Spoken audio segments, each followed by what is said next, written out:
மண்டைக்காடு பகவதி அம்மன் கோயிலின் வியக்க வைக்கும் வரலாறு உங்களுக்கு தெரியுமா? பெண்களின் சபரிமலை என்று அழைக்கப்படும் இக்கோவில் தமிழ்நாட்டின் கன்னியாகுமரி மாவட்டம் கல்குளம் வட்டத்தில் குளச்சலுக்கு கிழக்கில் உள்ள மண்டைக்காடு என்னும் இடத்தில் அமைந்துள்ளது. மந்தைக்காடு என்ற ஊர் மருவி மண்டைக்காடு ஆனது என்று கூறப்படுகிறது. மண்டைக்காடு காடாக இருந்தபோது ஒரு சித்தர் இங்கு வந்தார். அந்த இடத்தில் தெய்வ ஒளி பரவியதை கண்டு அங்கே அமர்ந்தார். ஒரு இடத்தில் ஸ்ரீ சக்கரம் வரைந்து தியானம் செய்தார். ஒரு நாள் அவர் மாயமாய் மறைந்து விட்டார். சித்தர் ஸ்ரீ சக்கரம் வரைந்த இடத்தில் ஒரு புற்று வளர்ந்தது.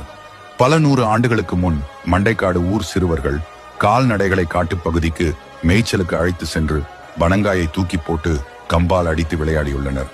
அப்படி அடித்த பனங்காய் ஒன்று அந்த பகுதியில் இருந்த புற்று மீது விழுந்தது. அதனால் புற்று உடைந்து அதில் இருந்து ரத்தம் பீரிட்டு வெளியேறியது. இதை பார்த்து அதிர்ச்சி அடைந்த சிறுவர்கள் ஊர் மக்களிடம் கூறினர். அப்பொழுது ஒருவர் சாமி ஆடி குறி சொல்லியிருக்கிறார். இந்த புற்று தேவி பத்திரகாளி என்றும் பூஜைகள் செய்து வழிபட்டால் வேண்டிய நன்மைகள் கிடைக்கும் என்றும் அவர் கூறினார்.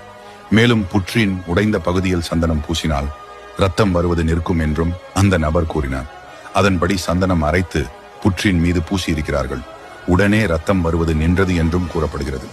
ஆரம்பத்தில் காளி தேவியாக வழிபடப்பட்டவள் பின்னர் கேரள மக்களின் வழக்கப்படி பகவதி அம்மன் என்று அழைக்கப்பட்டாள். சுமார் 15 அடி உயரம் கொண்ட பெரியம்மன் புற்றே இங்கு அம்மனாக வணங்கப்படுகிறது. புற்றில் சந்தன முகத்தோடு காட்சி தரும் அம்மனுக்கு முன்பாக வெள்ளி சிலையாக அமர்ந்த கோலத்திலும் வெண்கல சிலையாக நின்ற கோலத்திலும் பகவதி அம்மன் காட்சி தருகிறார். அம்மன் ஸ்ரீ சக்கரத்தில் அமர்ந்த நிலையில் உள்ளார். 15 அடி உயரம் வரை வளர்ந்து மேற்கூரையை முட்டிக்கொண்டிருக்கும் புற்றுதான் பகவதி அம்மன் என்பது சிறப்பு. இந்த கோவில் பெண்களின் சபரிமலை என்று அழைக்கப்படுகிறது. சபரிமலைக்கு ஐயப்ப பக்தர்கள் விரதமிருந்து இருமுடிகட்டி செல்வதைப் போல பெண்களும் விரதமிருந்து இருமுடிகட்டி மண்டைக்காடு பகவதி அம்மன் கோவிலுக்கு வருகிறார்கள்.